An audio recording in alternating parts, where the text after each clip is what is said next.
Good morning, everybody. Welcome to the County Seat, the show that's about local government, not local politics. I'm your host, Chad Booth. Today we're going to talk about public works. It is one of the most nebulous terms in county government. People really don't understand what it's all about. Well, that's because it's hard to put your head around. That will be our topic later in the show. One area of public works that is fairly consistent across the state is snow removal. Now, when the snowplow didn't get your street right, you tend to be a little bit upset. But when you realize how difficult it is to remove that much snow across an entire county, you might have a little more understanding. We are going to give you that understanding right now with this report from Derek Dowsett. Snow's fun if you're a kid. If you gotta wake up and shovel out your driveway so you can go to work, it's less fun. But what about the people who get up in the wee early hours of the morning to make sure a much longer driveway is clear for your safe commute? Snow removal is one of those services we often take for granted, but notice immediately when it hasn't been done. Snow removal is a big one. Yeah, that's a safety issue. Snow plowing isn't even nothing of what actually happens in the road department. But it's vital. It's one of the most important things we do. Plowing a road isn't as easy as it sounds. First, you want to be sure you are plowing the right road. Is it a city road within the city limits, and has it been annexed, or is it a county road, state road? You know, I-15, everybody, they just know it as I-15. They don't know the state takes care of it. You could just hop in a truck and think you're doing some good, but would you be plowing a county road, or would you be plowing a city road? Would you be doing somebody else's area? Once you know which roads you plow, you have to make sure that you stay on that road. These people got out here plowing snow when it was 18 inches deep or a foot deep. It's hard to know where the road is. And after you have cleared the road, the fight against Mother Nature is far from over. The wind can blow it across from one field, across the road to the other field. The tendency is to take the snow with the wind. Well, then the wind switches around and blows it back across. See, this looks pretty bad too. It's slushy. If I leave it, it's just going to turn to ice. While snow removal is one of the most important functions of the road department, there are a number of other tasks that the department carries out throughout the year. Anywhere from patching to building to snow removal, it's all the county roads. We maintain every aspect of what needs to be done. Make sure we get all the life we can out of what roads we have. Roads typically have a beginning and an end. But snow removal can become an ongoing process depending on the weather. Today started at 2 a.m. for many of these plow operators as they worked to get the roads clear so you could get to work. It really is a team effort, because if the state doesn't plow their roads, then the guys at the county can't make it in to get to their snow plows to plow your roads. But if we all work together, eventually we'll all get dug out. For the County Seat, I'm Derek Dowsett. Thank you for that report, Derek. You know, that kind of reminds me of the old Volkswagen commercial from several years ago when they say, who is it that gets to the snowplow to plow you out? And they have a guy pull up in a Beetle. Just a thought. Stay with us. We'll be back to talk more about public works, snow removal, and things of that general nature here on the County Seat. We'll be back in just a minute. Have you ever wondered how the man who drives a snowplow drives to the snowplow? This one drives a Volkswagen. What do you picture when you hear Rich County, Utah? Bear Lake Adventure, snowmobile action, pristine skiing, spectacular solitude. Well, if that isn't what first came to mind, then you just don't know Rich County. The Bear Lake Monster Polar Plunge, snowmobiling Monte Cristo, ice fishing Bear Lake, skiing the backcountry, fishing at the Cisco Disco. Come and find out what you never knew you were missing. Rich County, Utah. The State of Utah School and Institutional Trust Lands Administration. SITLA manages 3.5 million acres of Utah lands with the express purpose of furthering the education of Utah students while promoting local industry, oil and gas, even residential development, all at the same time. Through the careful use of trust lands, we distributed more than $22 million to Utah schools last year. The State of Utah School and Institutional Trust Lands Administration, building the state's permanent school fund. How would you spend an extra day in Utah Valley?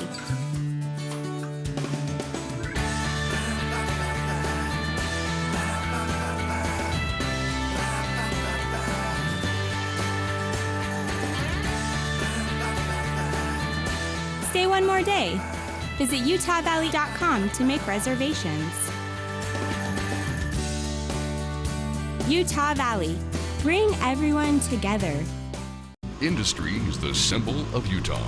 Beauty is what makes it unique. Nowhere else are these two qualities exemplified, like in Uinta County. Oil and gas extraction, pioneer history, the spirit of hard work and integrity that feed our state. Built in the middle of the most spectacular backdrop in the West. Isn't it time you found the balance you've been looking for? Uinta County, Utah, where industry meets inspiration. Welcome back to the county seat. Our topic today is public works. Now, as you've seen in the story in the last segment, we were talking about snow removal. That's usually the topic of public works this time of year, particularly with our recent weather. So we'll continue with that conversation and go on to the broader topic of public works and what it means. Joining us for our conversation today is Rodney Thompson, who is the road department head for Tooele County, Kirk Schmalz, who's the public work director for Davis County, and Richard Nielsen, who is the Public Works Director for Utah County. Gentlemen, thank you for joining us today. If snow removal is to work smoothly, what are the areas where people throw it sideways? One of the big things is making sure they don't, obstruct the roadway, with either vehicles or pushing their snow out in the road, because that always adds more time and creates more of a hazard for our drivers. I was thinking if anybody throws a curve into the snow removal process, it's generally the Mother Nature. The timing of the storm and the type of storm. Seems like no two storms are the same, and the way you address each situation changes. Follow up on that just a little. Well, the temperature, like if it's cold at a certain level, 15 degrees or so, your salt isn't doing any good to melt that snow. So you have to use and train and use different methods, and the one that has to learn that is the operator himself. Do you ever swap out sand for snow depending upon road conditions, or how does that work? As far as what we're putting down on the road? No, because even in the colder temperatures, when the salt's not going to melt your snow and the ice, it's still going to provide some grit. Now, if it's going to stay cold for a long period of time, you may want to put grit on the road rather than the salt, because it's cheaper, but things like that. What kind of challenges do you have with snow removal in Davis County? Ours has been pretty reasonable.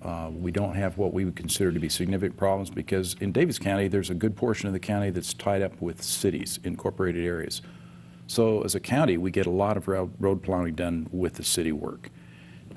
We have the unincorporated roads, and we try to get out on those just as quickly as we can. Kind of going back to what you said before, one of the things that we would look for was people to just be patient. A lot of things, variables happen. Equipment breaks down, people can't get to the right equipment. Some of the equipment has been pre-positioned in other locations. So to depend on the roads getting plowed, I think is valid. To expect that it's going to happen at a particular time or a particular way is maybe more than sometimes we can deliver, but we try. Who's the first one that should drop the blade? It depends. It depends on where you are and what your route is to where you need to go. In many cases, what we've found is that we've tried to make sure that as much as possible, we know where our drivers live. And if we know a storm is coming, we know there's going to be snow removal, we try to pre-position the equipment, and the drivers, they just say, go straight from your house to the equipment. We'll give them a pickup truck and tell them, go straight there. And make sure they have a Volkswagen Beetle. Whatever they need to get there, yeah. And that way it's a quicker response, we already know, and fortunately the weather reporting is pretty reliable, so you know generally if something's coming. A lot of times you don't know how much. We also rely quite a bit on the sheriff's department. They're out doing their patrols and try to partner with them that, you know, when the road starts white, when it starts to go white, make sure you call us so that we can get out and get on it before it gets to. That gives you a lot of eyes out on the road. Oh, that's great. Very helpful to have those patrols out there. Well, great. Thanks for that follow-up. We are going to continue with our topic of public works in general, some of the other challenges here on the county seat. We'll be back in just a minute. Good morning. If you're just getting up, it's a cold one out there today. Lots of snow and the commute is ugly. Grief. Don't you wish that you were somewhere else? Somewhere else? Escape from your world and find another in Kanab, the perfect destination for adventure, history, and exploration that can be enjoyed any time of the year. Don't let Mother Nature keep you holed up all winter when you can escape anytime and enjoy the best that Utah has to offer. Come to Kanab and see what we mean. Almost 45% of the oil produced in Utah, 7.8 million barrels, comes from Duchesne County. That oil feeds our state economy, provides job growth, and supports local business. Here in Duchesne County, we're working to make Utah an economic, cultural, and technological leader. Whether you're here for business or pleasure, Duchesne County will welcome you with open arms and invite you to explore all the beauty of the Uinta Mountains. Duchesne County, close enough for business, far enough to get away. So, what brings you to town? What brings anyone to St. George? A couple rounds of golf, a little relaxation. What is that all? Is there more?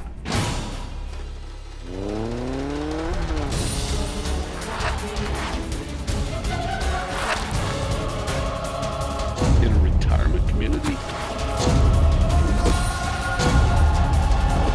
Should have stuck with the back nine. Whatever your meeting needs may be, Sevier County is perfect. The brand new fairgrounds facility includes a large meeting hall, breakout rooms, and a perfect kitchen facility to feed just a few or hundreds. The county also boasts the Sevier Valley Center on the campus of Snow College Richfield. This facility includes an arena and numerous breakout rooms that can be used for any type of meeting, conference, or event. When planning your next meeting or conference, consider placing it in the center of it all, Sevier County. Hey, welcome back to the county seat. We are talking about public works today. We have a distinguished panel that can cover the broad spectrum of it. We've talked a little bit about snow plowing today. But I would like to kind of go to the general thought that public works is probably one of the most misunderstood sections of county government. Why do you think that is? I mean, people just don't seem to get their heads around it. I think one of the reasons is that you have, you know, the sheriff's office, they're law enforcement. The health department, they do the health issues. Public works kind of gets everything else. They get anything that doesn't fit in one of those nice little neat boxes. And I think that's one of the reasons why, because it is different whether you're in a more urbanized county or more rural county.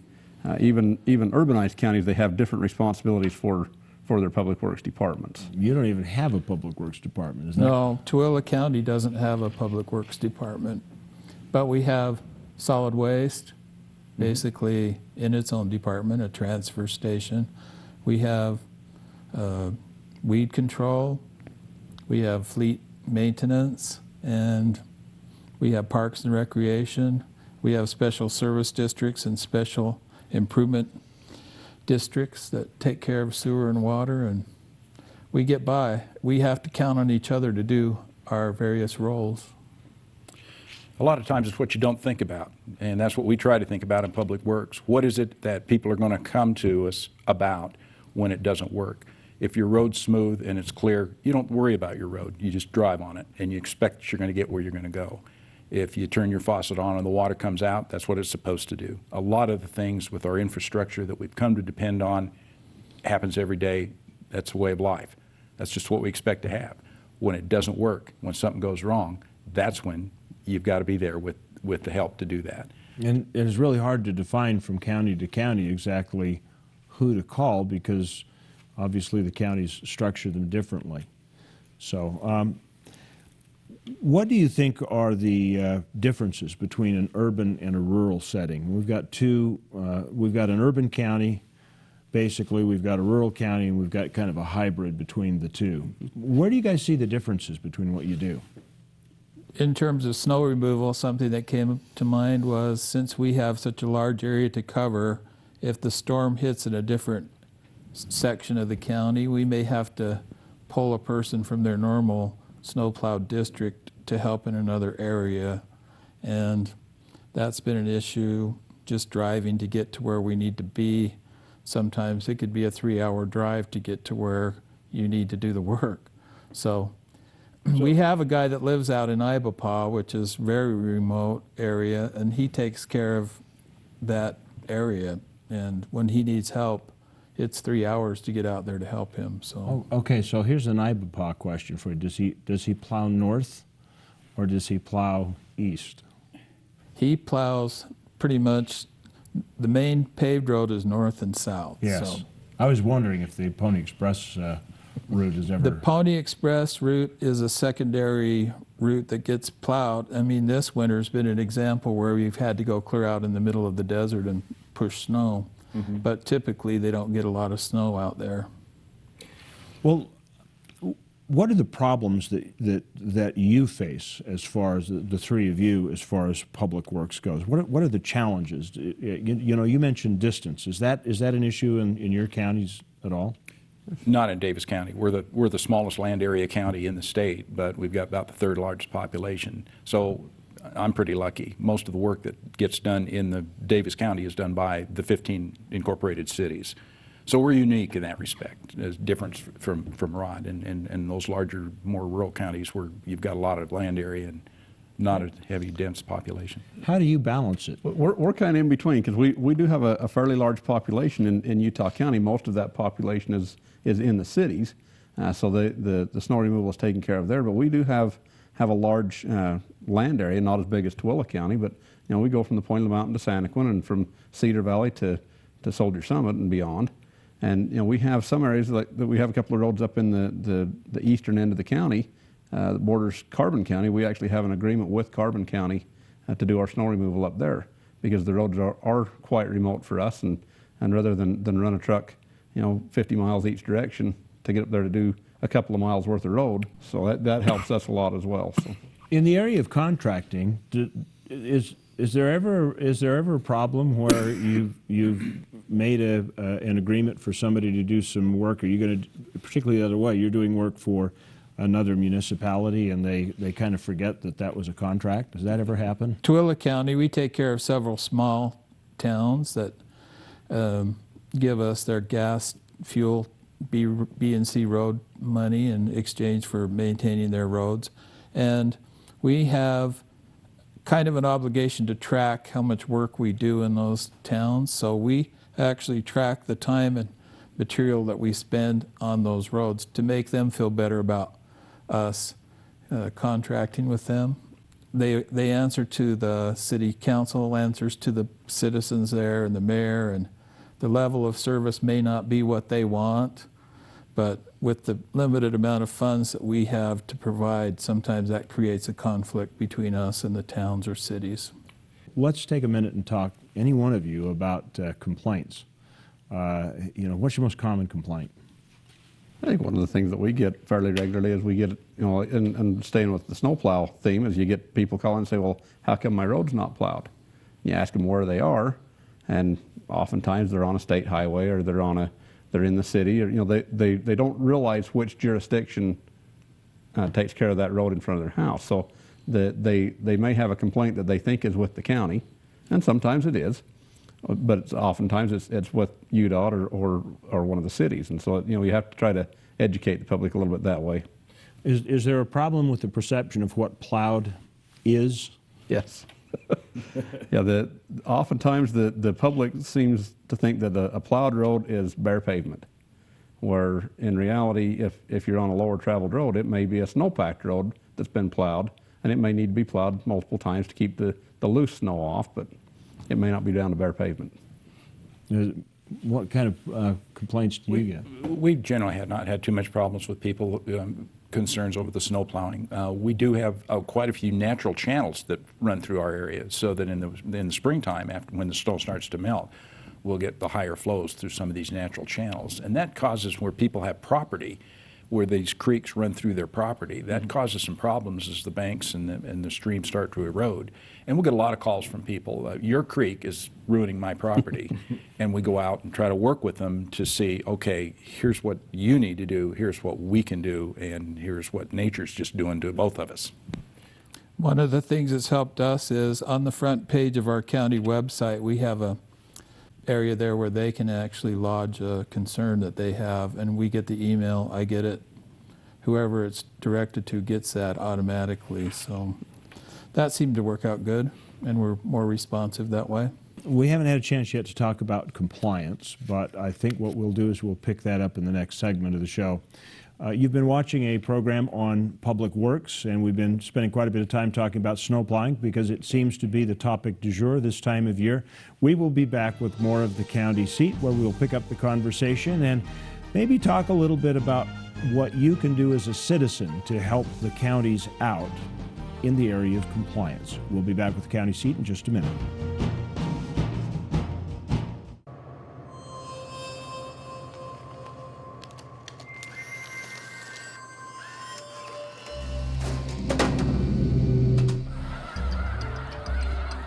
Bring your family and friends and come celebrate the retreat of winter with thousands of snow geese as they stop in Delta, Utah on their migration north. Pick your adventure in Millard County. Cedar City, Utah is home of the Tony Award-winning Utah Shakespeare Festival. But did you know that we also offer a different kind of play?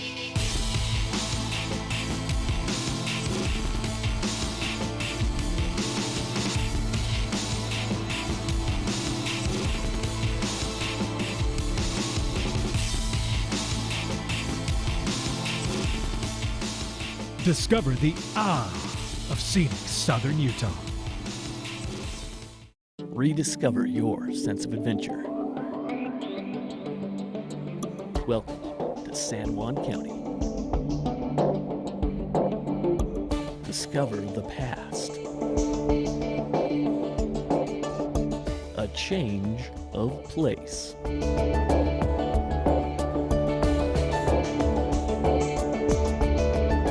Utah's San Juan County, where life is elevated. Anything worth doing in this quiet little town? You strike me as the kind of girl that likes a manicure and a massage. I was hoping for something a little more vigorous. Vigorous, I can do. And I thought you'd be riding side saddle. What?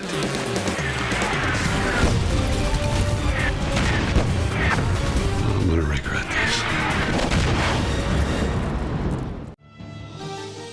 Welcome back to the county seat. We've been talking about public works. Snow removal is one of them. We left talking about the constituents' complaints. We would like to return now and talk about constituent compliance.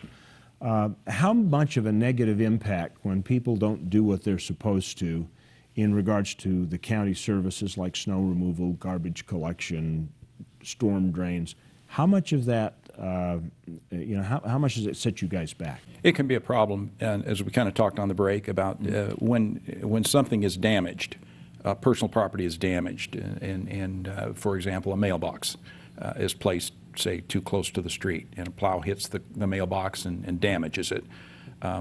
Frequently, that can be very frustrating to a property owner and someone who's put a lot of time and effort into those sorts of things. Even though we may have indicated, don't put your mailbox here, the damage was still done. Things like that, if people can think about, okay, what makes sense? You know, if I was driving a snow plow with a big long blade on it, what would be the things that I'd be concerned about? And generally, the truck is high, the cab is high, the driver can't see a lot of things. They're pretty good. They get good at what they do, but they still can't see some of the things. And if you place a mailbox, a trash can, your vehicle in a position where they can't really see it, even though they may, try their best, they're going to likely hit it.